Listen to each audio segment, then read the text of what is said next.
हम जानते हैं कि धान की खेती किसानों के लिए काफी चुनौतीपूर्ण होती है। धान खेती में किसान भाइयों को कई तरह की समस्याओं का सामना करना पड़ता है। तना छेदक की समस्या उन्हीं में से एक है, जिसका नियंत्रण किसानों के लिए एक बहुत बड़ी चुनौती बन गया है। इससे बचने के लिए किसान कई तरह के पुराने उत्पादों का इस्तेमाल करते हैं, क्योंकि इनका काम करने का तरीका भी पुराना होता है।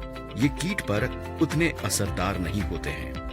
नतीजा, किसानों को बार बार छिड़काव करना पड़ता है, जिससे उनकी फसल की लागत भी बढ़ जाती है। लेकिन किसान भाइयों, क्या आपको पता है कि तना छेदक की एक से ज्यादा पीढ़ी आ सकती है और आपकी फसल को नुकसान पहुंचा सकती है? यही वजह है कि इसका सही और प्रभावी प्रबंधन बेहद जरूरी है। यदि इनका प्रभाव समय पर ना रोका जाए तो ये आपकी फसल का 20 से 40% तक नुकसान कर सकते हैं।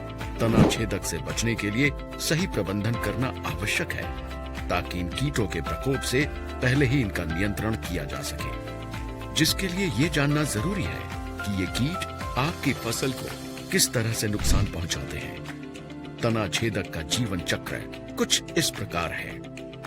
मादा कीट एक बार पत्तियों के सिरों पर समूहों में 100 से 200 अंडे देती है।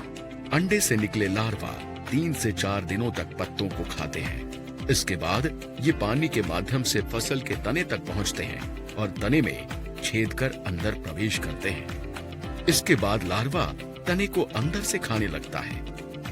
यदि तना छेदक का प्रकोप वृद्धि अवस्था यानी प्रारंभिक विकास अवस्था के दौरान होता है, तो लार्वा के तने में प्रवेश करने के 7 दिनों के भीतर पत्तियां और कल्ले सूखने लगते हैं, जिसे डेड हार्ट कहते हैं, जो कि आपकी फसल की कमजोर स्थापना का कारण बनती है। और अगर प्रकोप प्रजनन अवस्था यानी रिप्रोडक्टिव स्टेज में हो, तो धान की बाली सफेद पड़ जाती है, जिसे व्हाइट ईयर हेड कहते हैं।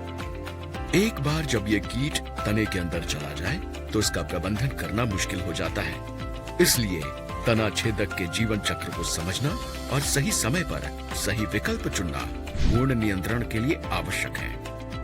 हम जानते हैं कि किसान अपने खेत के कीट प्रबंधन के लिए सबसे बेहतर समाधान ढूंढ रहे हैं। क्या आप एक नए बहुव्यापक समाधान के लिए तैयार हैं? तो चलिए हम जानते हैं कि कैसे हम इस समस्या को हल कर सकते हैं। सिंजेंटा लाया है इनसिपियो, जो प्रीनाजोलिन तकनीक से प्रेरित है। ये तना छेदक के प्रभावी एवं लंबे समय तक प्रबंधन के लिए एक उन्नत समाधान है। छिड़काव के बाद इनसिपियो संपर्क क्रिया और कीटों द्वारा ग्रहण करे जाने पर असर करता है। इसके इस्तेमाल से फसल को तना छेदक से होने वाले नुकसान से बचाया जा सकता है। इनसिपियो कुछ ऐसे काम करता है।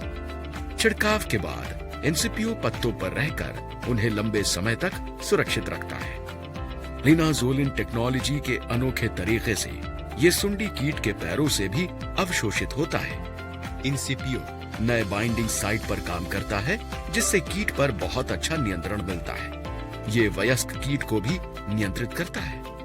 अपने प्रभावी और लंबी अवधि के नियंत्रण के कारण इनसिपियो प्रारंभिक उत्पादक कल्लों और पौधों की रक्षा करने में मदद करता है और इस प्रकार सुनिश्चित करता है कि फसल की मूल उपज क्षमता सही ढंग से स्थापित हो जाए।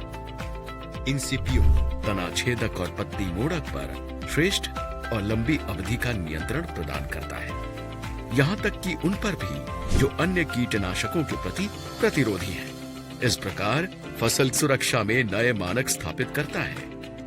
ये किसानों को बेहतर निवेश पर प्रतिफल ROI प्रदान करता है। प्रभावी प्रबंधन के लिए इन स्थितियों में इनसिपियो का छिड़काव करें। फसल की शुरुआती अवस्था के दौरान जब तना छेदक के वयस्क कीट फसल पर दिखें, जब पत्तों पर अंडे दिखाई दें, तना छेदक के प्रकोप से बचने के लिए शुरुआती से मध्य कल्ले की अवस्था में छिड़काव करें। इनसिपियो का छिड़काव 120 मिलीलीटर एकड़ की मात्रा में 150 से 200 लीटर पानी के साथ करें। ध्यान दें कि संपूर्ण पौधे पर इसका छिड़काव हो। स्प्रे नोजल को नीचे की ओर झुकाकर छिड़काव करें। ज्यादा हवा और दोपहर के समय छिड़काव न करें। अब आप लिखेंगे नया इतिहास इनसिपियो के साथ।